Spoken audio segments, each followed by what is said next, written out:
I wasn't sad anymore. I wasn't angry. I wasn't waiting for Nathan to call, or hoping Tanya would realize what she'd done. I had stopped carrying it. And for the first time in decades, I felt light.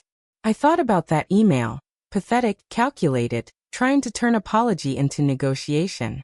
I thought about all the years I spent trying to be enough for people who only saw me when they needed something. And I smiled. Not a smile you wear at family gatherings on a paper plate, but the kind that comes when you realize you were never the problem. You were just giving your best to people who had already decided it wasn't enough. Quietly, I realized, kindness breeds entitlement. So I erased that kindness. I owed nothing to anyone, not out of bitterness, but because I was finally free. Free from expectations that had drained me.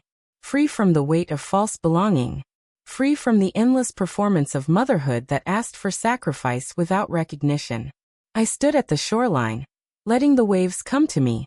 They wrapped around my ankles and pulled at the sand as if saying, "Let it go." So I did. I let go of the dream of a family that would hold space for me.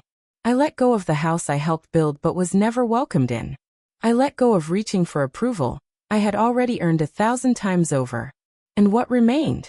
A handful of women, a villa glowing behind us, a husband's smile frozen in a photo, and a heart no longer begging to be seen. I looked at my chosen family and thought, I was never left behind. I simply found the ones who were walking my way. If this story touches something deep in you, if you've poured your heart into a family that forgot you, if you've been erased and had to write yourself back in, you belong here. This is Grandma True Stories, where silence becomes strength and memory becomes power.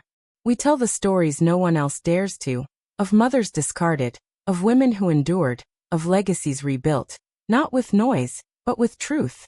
If you believe kindness isn't weakness but wisdom that waits, if you believe being forgotten isn't the end of your story, but the start of a better one, subscribe to Grandma True Stories. Because when a grandma speaks, the world finally listens. Isn't weakness but wisdom that waits.